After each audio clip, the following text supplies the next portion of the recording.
I'm John Jackson, John Jackson, retired county agent. You want to say Lake County or just county agent? Nah, I covered a lot of counties. Okay. I'm David Sumner. I'm a retired journalism professor, author. I'm also a fifth generation Floridian and son of my father was a grower and so was my grandfather in the Dade City area. So it's a pleasure to be here.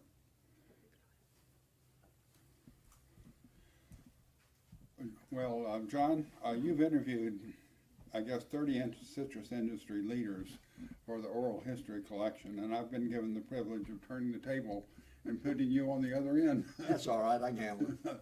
I expect you know as much or more about Florida citrus history than anybody else. Well, I don't know about that. I've just been around for a while, Yeah. and I don't come from a citrus family, so I don't have that heritage. There's still a lot of folks out here that are third, fourth, fifth generation growers and everything that have an appreciation, for the industry. I'm kind of a newcomer. I'm learning a lot of it. Okay, well, very self-deprecating. But I'd like to give the viewers a chance to get to know you. So summarize your background, your career in the citrus industry. My background is I was born in Orlando and went to school there and headed to North Carolina to college and decided I was too far away from home, especially a young lady that lived in Orlando. So I transferred to the University of Florida and I was going to be an engineer. So my junior year, I took calculus, thermodynamics, and statics, and then there was an introductory course to all the engineering skills that you went to. And I found out that Miss Statics and Mr. Thermodynamics were not in my family background. Not your teeth, huh? And so I said, this isn't going to work.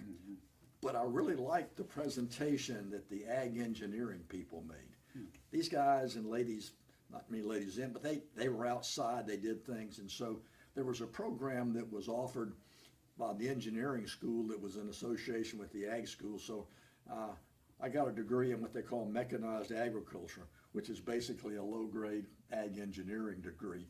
And my father insisted that I need to get a master's degree. And folks, listen to your dad. That was the best thing that happened to me. But I wasn't too excited, but my father persisted. He went to Gainesville, got me an assistantship. I got married. My wife wanted to go to Gainesville. Next thing I know, I'm in Gainesville. I get a master's degree, and I graduate, and weren't many jobs out.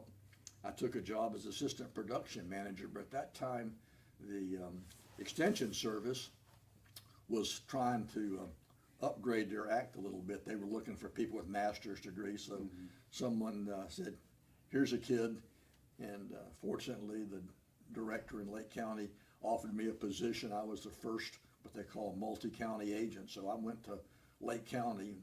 I only worked one commodity, that was citrus, in 2 counties. But there was 140,000 acres of citrus in Lake County and 60,000 acres in Orange County. So my territory was bigger than the California citrus industry at that time. So tell us what a county extension agent does. County extension agent is a parrot or a conduit. And so he's a contact between growers, primarily packers, harvesters that have problems and issues that they are looking for answers. And then on the other side, you have the source of information, researchers, regulatory agencies, and so forth. So my job was to identify what problems there were in the industry and to bring about ways to solve the problem. So I put out a field day, had a lot of meetings, went to visit growers one-on-one, and the best thing about my job was that I had all the benefits of being a faculty member of the University of Florida. You know how us faculty members are. We didn't have to grade papers. Yeah, we get tenure and, Right. and all this leave time and everything else. It was really amazing, David. When you were in Gainesville and citrus, if you want to be a fighter pilot, you be a production manager. You look after grows, and everybody wanted to be a fighter pilot. And when I got out, It just so happened that circumstances were that the year before we had a 40% increase in the crop, and that was because we pruned the trees after the freeze in Right. '62. So I did get a job in production, but heck, that was 6.5 days a week, and all this. This other job came up. I got a big raise. I went from making $130 a week to making $9,600 a year. Wow. Life was great, and I moved in, and after a while I said, I get 22 days annual leave. I get 14 days paid holidays. I get all these benefits. I was a civil service employee. I was an employee of the county, faculty member of the university. I had the fighter pilot job. These guys all thought they did. Right. They were working 80 hours Right. a week, and I had all the benefits. So Right. anyway, So did you spend a lot of time reading up on the latest research so that you could pass it on? well, I had to be aware of it, but the best thing about it was that rather than me having to tell you what Dr. Tucker was doing, Dr. Tucker would come down for a meeting, or he'd come to, I'd get him to come visit you directly. So I had a contact with all the knowledge people, and I didn't have to know everything they knew because I just get them to come. I read there used to be these summer citrus institutes at Lake Camp McQuarrie. Camp McQuarrie. Is that those still being held? No, the Camp McQuarrie Citrus Institute started back in the Depression days, and it was a 4-H camp built by the CCC boys. Yeah, I went there when I was a 4-H'er. Yeah, great camp. Yeah. And so every year they would have a citrus institute, and families would come, and the men had one side of the camp, the ladies had the other, and during the day the men went to seminars, the ladies went to whatever they did, and the kids played in the lake and everything else. Yeah. And that, it got to the point though that the guys weren't traveling and weren't staying up there anymore, and it was out of the citrus industry per se. So it moved and it changed, and different formats have taken place, and they'd have trade shows now that have evolved from that. And well, you received a Researcher of the Year award. So who gave that award, when, and why? What was it based on? I don't know, that was a Florida Fruit and Vegetable Association. Florida was the Citrus Production Research Advisory? That was something else. Yep. The Researcher of the Year was actually the Florida Fruit and Vegetable Association recognized individuals, and that was the title. I wasn't technically a researcher, but my good friend Rex Clont said, hell, you deserve the award, so we're going to make it happen. Okay.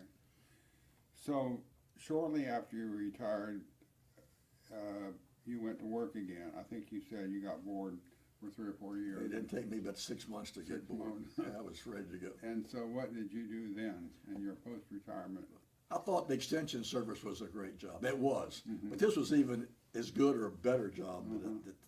I became the only staff member for a 12-person appointed committee called the Florida Citrus Industry Research Coordinating Council, a big long name. It was funded by the Department of Citrus, and the purpose of this group was to identify research needs in Florida, what research work was being done, what were the gaps, and fill the gaps. And so I became a spokesperson for Florida Citrus, and dealing with USDA researchers, and partnered up with a guy in California and a guy in Texas, and we'd lobby for federal funds. So was this at the beginning of doing research for cure for greening?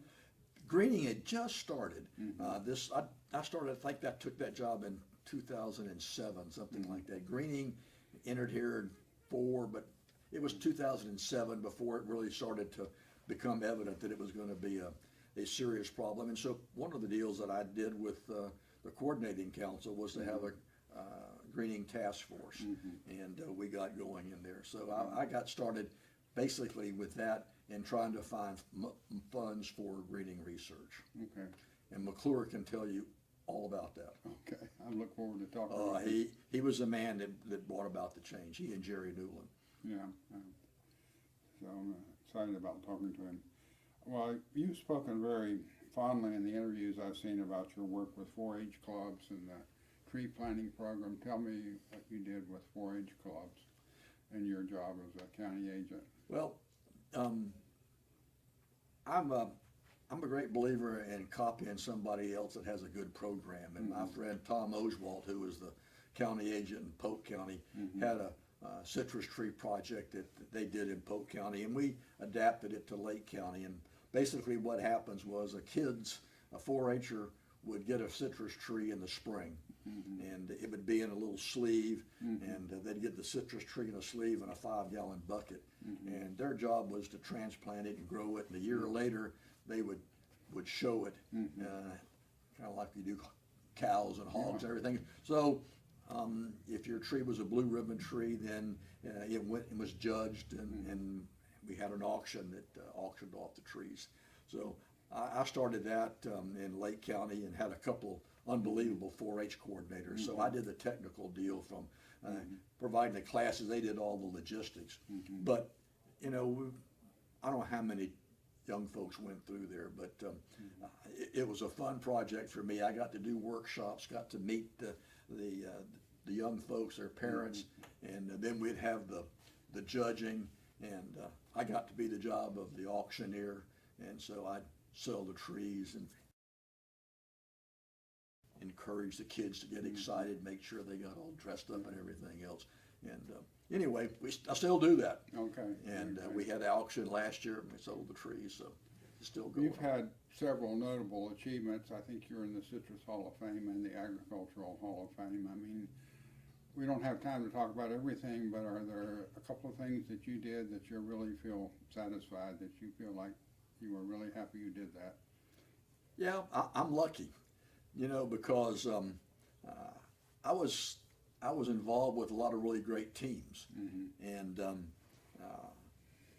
somehow I don't know how, but I was blessed with the big mouth, and you end up on a team, and if you're not shy, you end up kind of being the spokesperson. And so there are a couple things, and my compatriot Brenda Burnett over here conned me into deciding to be the president of the Florida Citrus Hall of Fame. I didn't realize how dire straits it was, but she said we can handle it. Right. And that was something that we went from a disaster that was almost ready to go under to now a thriving organization that has 4 fellowship students, puts on an annual induction luncheon and recognizes industry people, and is doing a marvelous job telling the history of the Florida citrus industry through oral presentations like that this. will be in my book. I've already been researching that. And there are a couple of other projects that I'm pleased with. When I was a graduate student, one of my jobs was collecting weather data, and we collected weather data from a machine that had a big paper reel and it punched, and the data was collected in on freeze nights. I would be at a grove and with a thermocouple reading it.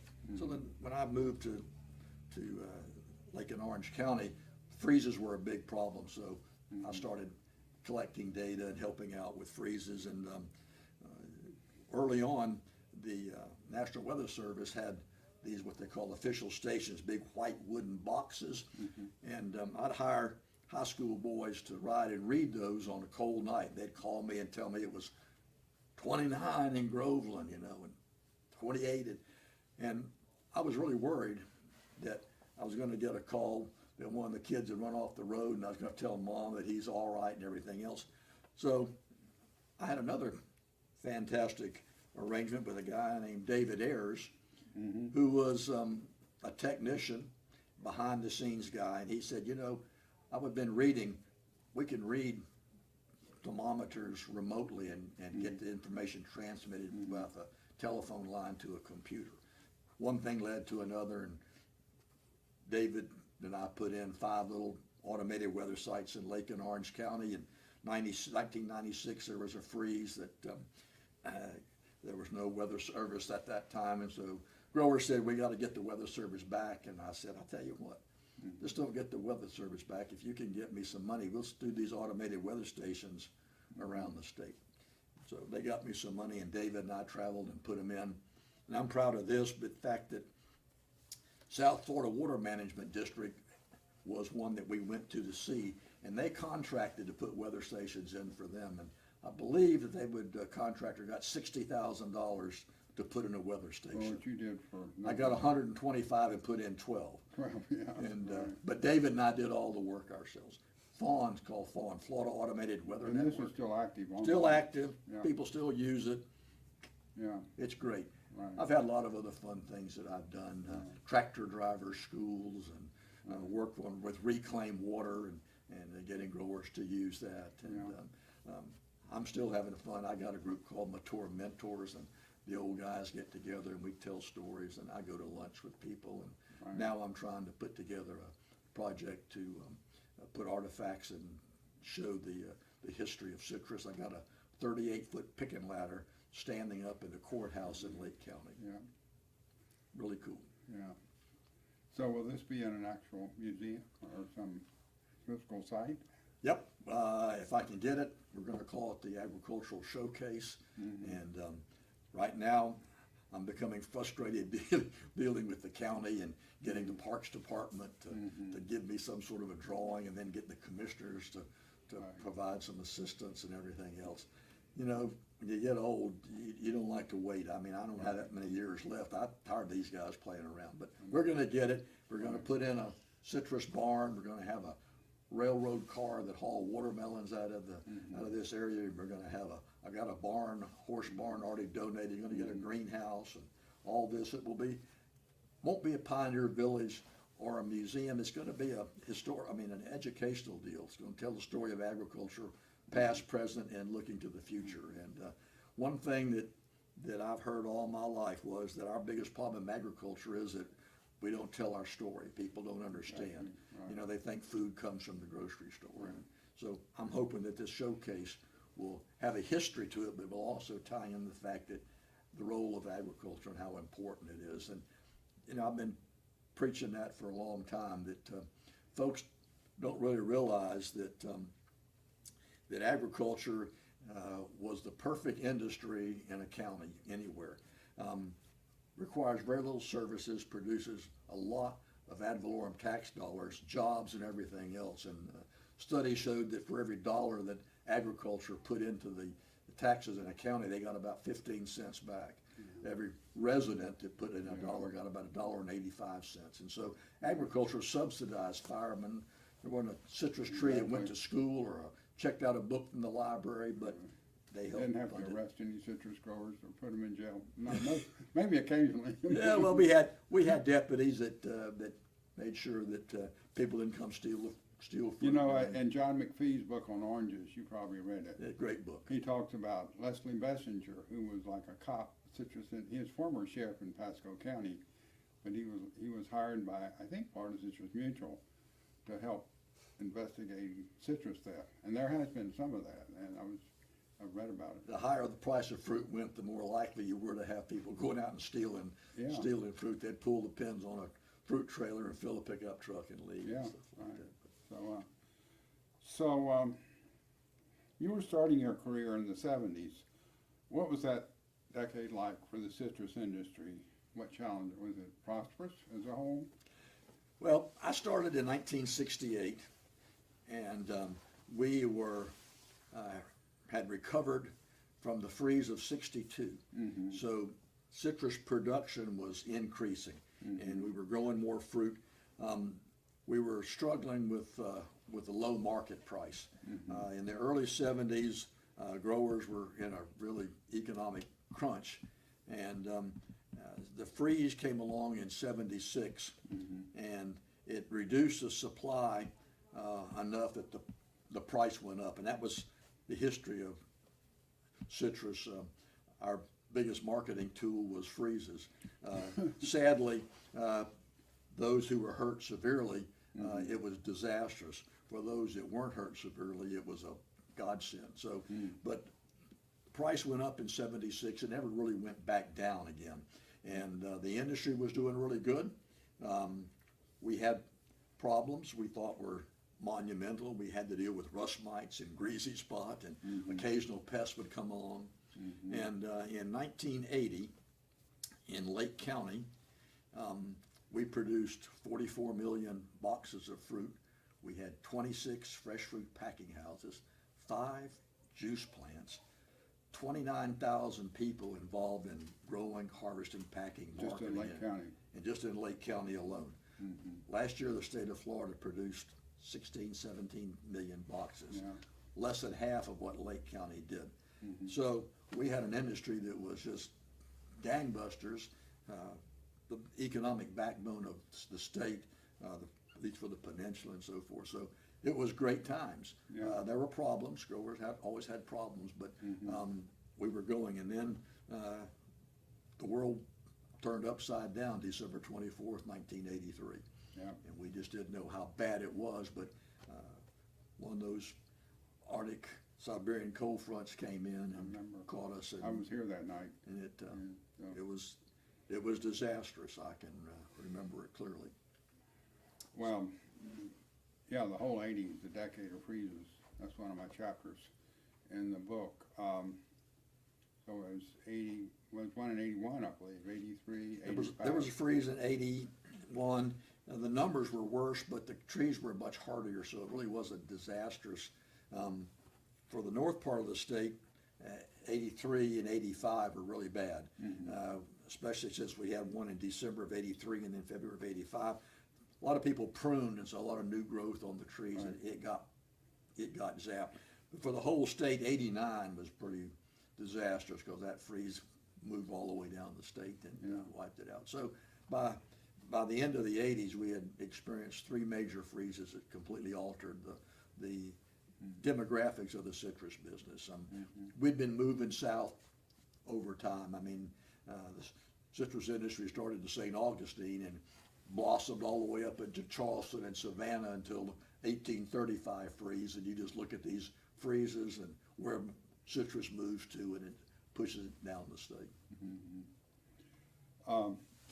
So these freezes, how did it affect Lake County in Florida? I think I read in one article, just in Lake County, it went from 117,000 acres to 13,000 acres.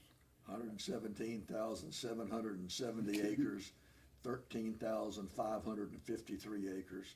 When they finally did it, and the statistic department did another survey. They waited a couple years because of trying to assess the damage. But in essence, one night killed 100,000 acres in Lake County. Yeah.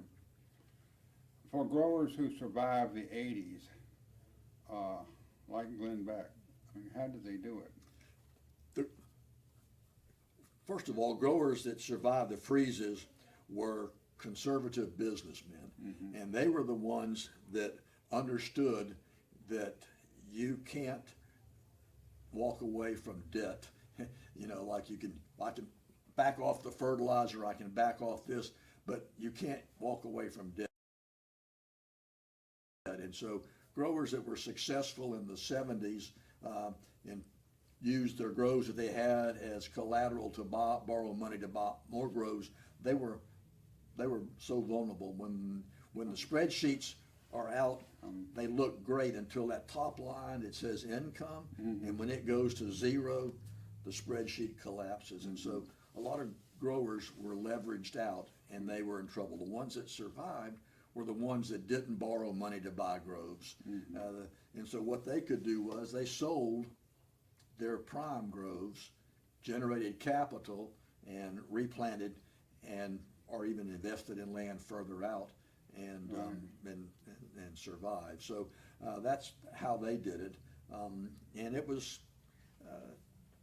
tough times. But there were those, and the Becks were a classic example.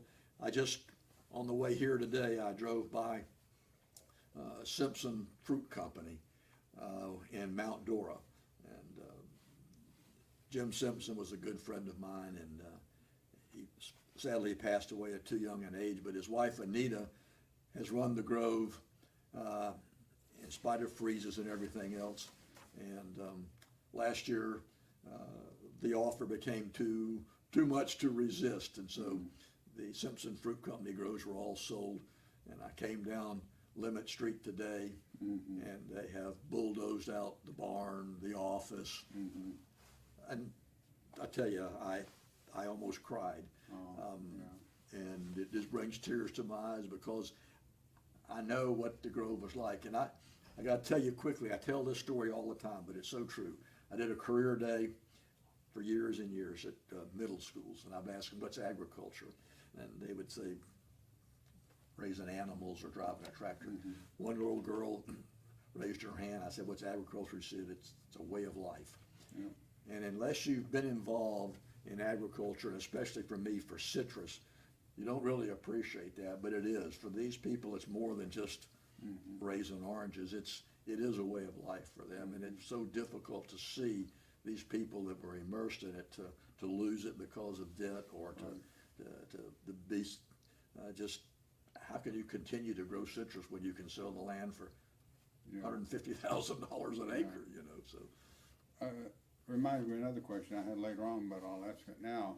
Is there many second, third, fourth generation families owning groves? Do you see younger generations wanting to stay in the business and take over their families' operations? There's some, and they've gone a different direction, some of them have.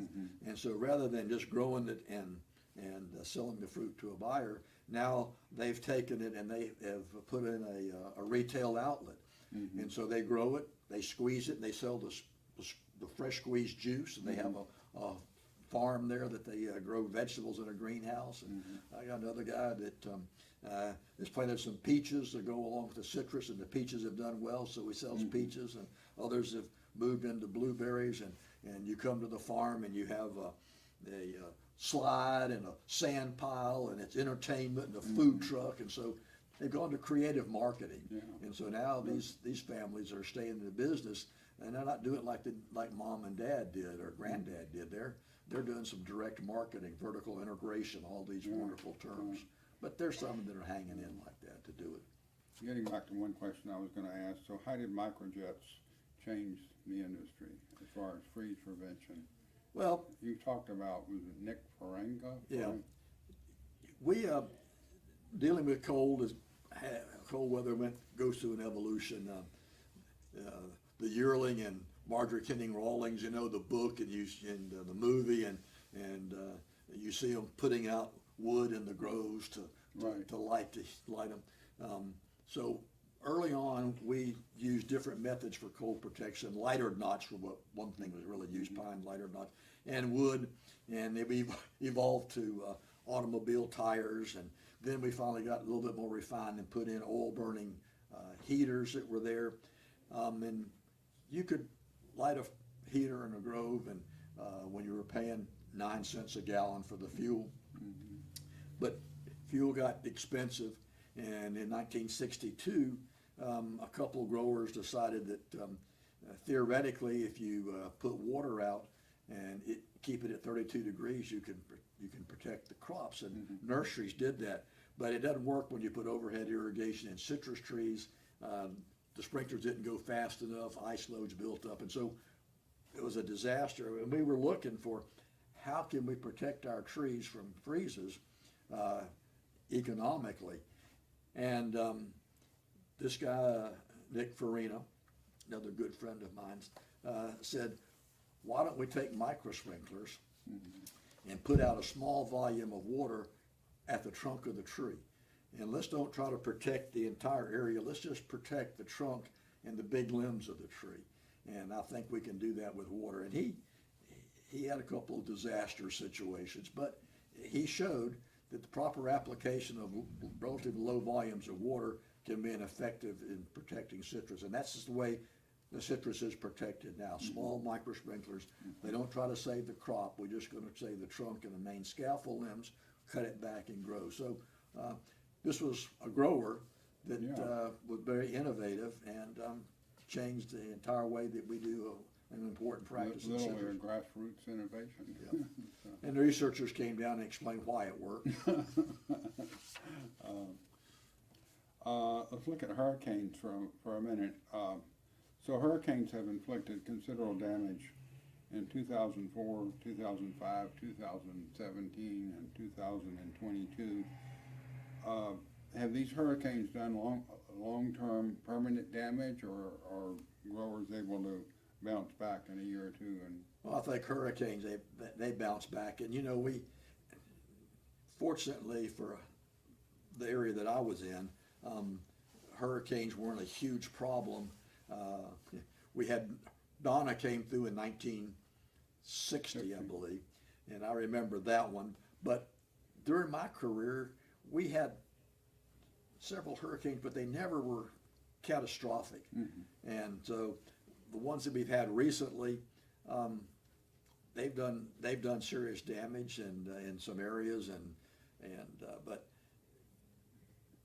during my time they weren't catastrophic. well, They weren't a problem. is this because Lake and Orange are more inland and farther from the coast?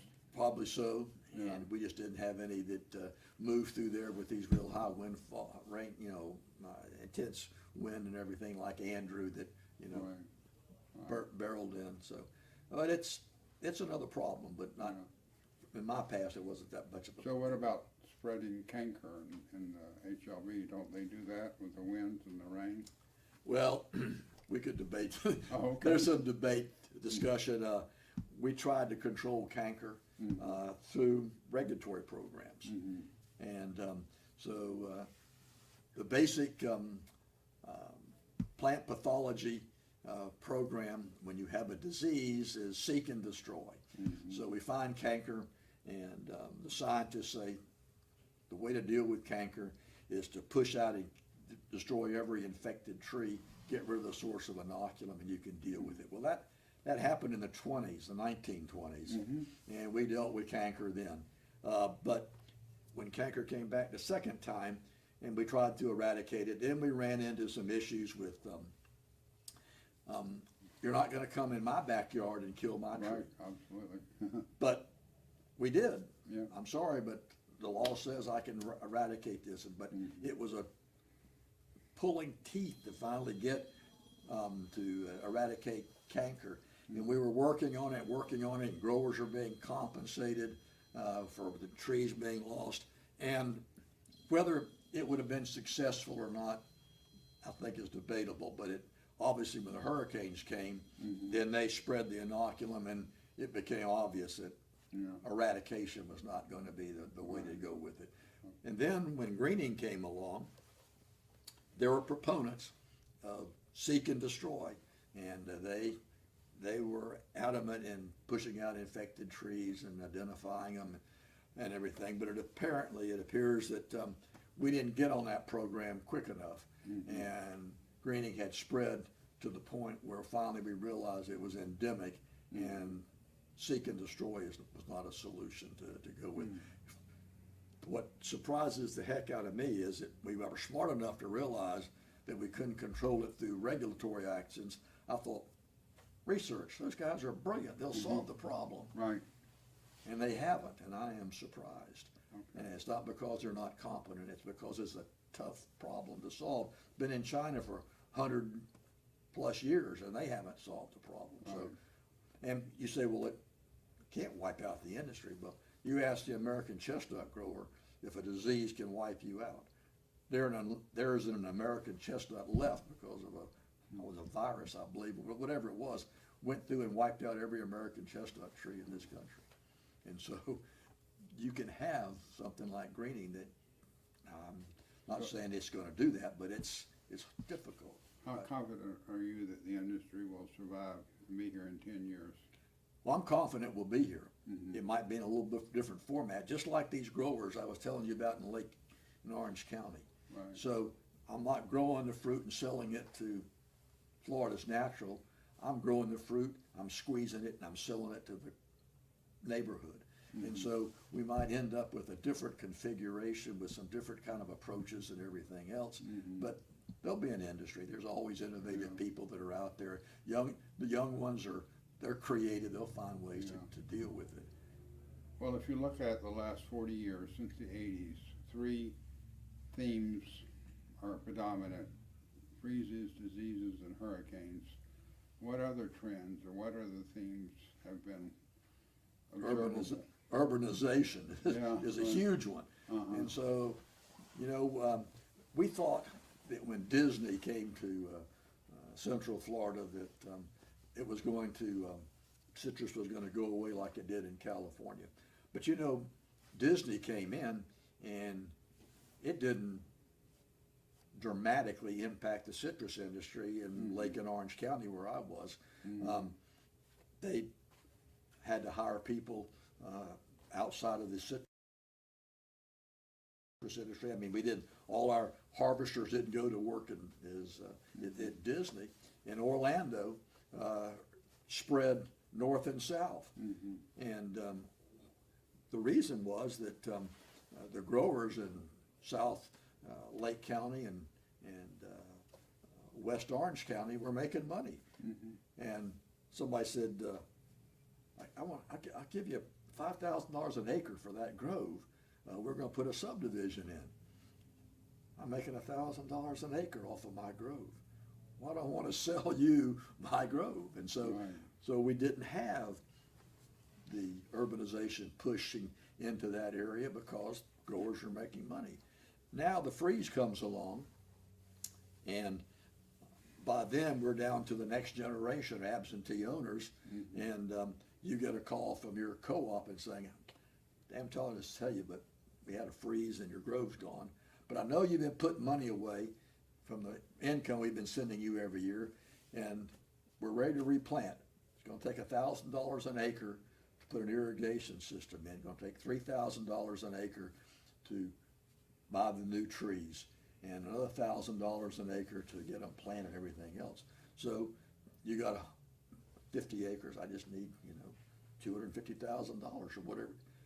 You say, "Wait, I don't have that money." And meanwhile, the realtor's knocking on the door saying, "I'll give you $10,000 an acre." So urbanization was a dynamic force, and it's all over the state, but especially in our area, north of I-4 and Polk County. Brenda told me, I think, in an interview that growers are not selling out because they get more money by selling their land, but it's because they can't make it in the industry. They'd like to stay in it if they could make a good living, but exactly what you illustrated with facts. It's just financially, they almost have to at some point, unfortunately. And of course, we see it. I just read an article in, I think it was USA Today. Polk County is one of the fastest growing counties in the country now. You can see it all over Polk County with the urbanization and the distribution centers and the warehouses. And Polk County used to be the largest citrus county. And it's just like I said, it's heartbreaking. And of course, the Simpson story in Mount Dora, it's amazing they held on as long as they did. They were farming in a growing citrus, and the only reason they sold out is they couldn't make any money. And when you can only produce 150 boxes to the acre, and you just can't, you can't just keep throwing away all the investment that they had. And I drive down the 429, which is the bypass on the west side of Orange County, Orlando, and it just tears me up. All these beautiful groves that were there, and now there's apartments, houses, box stores, you name it. But you can't stop it, Right. So, do you think that mechanical harvesting, does it have a future? I mean, I've read about, and I'm going to be interviewing Clay Peterson from Agro-Milra. Is there a future in that, or is there just people who consume with citrus greening and just surviving? Well, we were moving to mechanical harvesting before greening came along.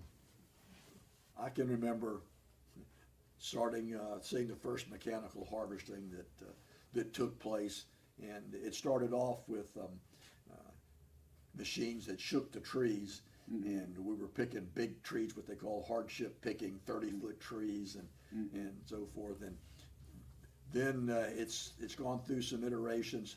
Mr. Simpson, I was telling you about Simpson Grows, he built a mechanical harvester, a wind machine, and it directed the wind and it blew it off, and then we had chemicals that loosened it. Anyway, bottom line is we finally got to the point where we were able to mechanically harvest efficiently and made some money, especially in large solid planting groves in Southwest Florida especially. But then greening came along and the trees were weakened and the mechanical harvesting was tearing the trees up. So we've moved away from it. So now we're liable to get back into the third generation, and I believe that what you're talking about is an idea of planting high density controlled trees, and you straddle them, and it's an entirely different approach to it. And it's happening in blueberries. I was out watching mechanical harvester in blueberries this year, and I don't know, I think these are the numbers the guy told me, that hand picking about $1.50 a pound. To pick them by hand, they could pick them with the machine for 30 cents a pound. Oh, yeah. Now, they don't get all of them and all this kind of stuff, but we're going to go that direction. And Right. so as this whole dynamics change, maybe the groves will be straddled and harvested Yeah. mechanically. You just, Yeah. you don't know. I'm not ruling out anything. All right. Two more questions. How significant is the development of citrus in Southwest Florida now? Because there wasn't much way back when, but now there's a lot of growers moving into Collier and Hendry and. Well, they've moved in, and I don't get there, and I'm not that familiar with that area. But I'm going to guess that they planted a lot of marginal from the standpoint that you had to ditch it and get the water off of it. But I'm going to guess that with the greening situation, there are not many people who are be interested in developing citrus down there. There's plenty of raw land. Yeah. When someone comes up with a genetically modified tree or a tree that's tolerant or resistant to greening, and we'll see that land replanted. But we sure don't need to look for additional land to plant citrus. There's plenty of abandoned grove land out there, and I guarantee you it's going to be a long time before you have condos and between LaBelle and Immokalee. Yeah. Although I shouldn't say that because my grandson is going to a college called Ave Maria. I know about Ave Maria. Yeah. Halfway between Immokalee and I know. Naples. I mean, here's a college sitting out here in tomato fields. Right, I know. So you just never know what's going to happen. One more question. You've devoted a significant part of the last at least 10 years of your life interviewing growers, working with the Hall of Fame and the Oral History Project. Why is preserving the history so significant to you? Well, like I said, I saw, and I'm kind of an outsider. Like I said, I grew up in Orlando. I didn't have this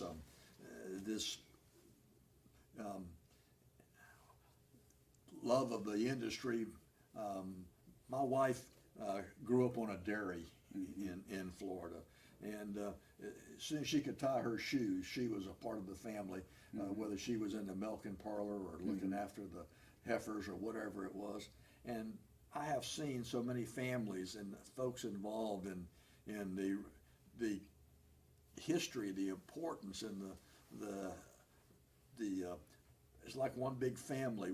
We did a book on Lake Region packing on the website, and Lake Region was a co-op, but it was like a family. You know, not everybody in the family agrees with everybody. Not that was utopia, but it was like a family. And so I'm kind of thinking we gotta say the history of this family, because when I go places and people have no clue. I mean, city of Claremont was Gem of the Hills.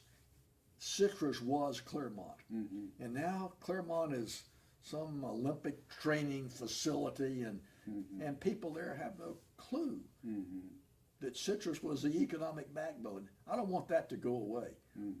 We gotta save that. We gotta let people know. We gotta let kids know, you know, that.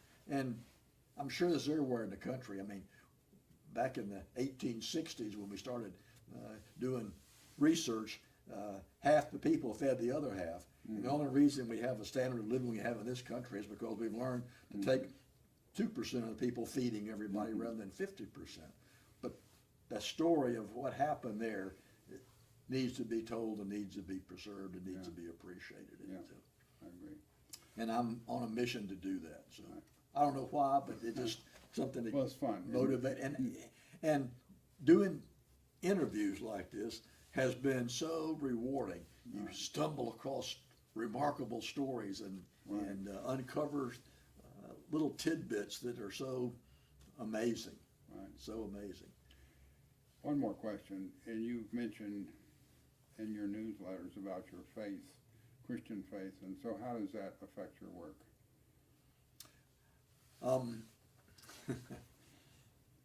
One of my favorite verses and stories is when Jesus said, "Peter, do you love me?" And Peter said, "You know I do, Lord." And then Jesus said, "Feed my sheep." Mm-hmm. And Jesus asked Peter, "Do you love me?" Sure, I love you. Then tend the flock. Peter, do you love me? Lord, the third time I told you more than anything, then feed my sheep. Mm-hmm. And I figure that's what our job is, to tend the flock, to feed the sheep. and I think that in some way that from what I'm doing and telling the story and sharing my faith is encouraging. It's not about me, it's about other people. Mm-hmm. If I can get my grandkids to realize that what they need to be doing is doing for others and not just for themselves, Yeah. this world's going to be a whole lot better place. Yeah. And it can start with simply a smile or an appreciation. I go to athletic events and other events with my grandkids, and I told them, I love coming and everything else, but the one thing that I ask from you is just tell me you appreciate it. Yeah. I get them convinced now, my grandkids, thanks for coming to the ball game. Right. Thanks for coming to the concert. Exactly. Cheap, man, doesn't cost anything, but look what it does. And Oh, I so know. I think that's what it's all about, tending the flock. That's a great note to end on. So thank you for your time. Thank you. I've I learned enjoy a lot. I enjoy it. And I appreciate having you as a friend.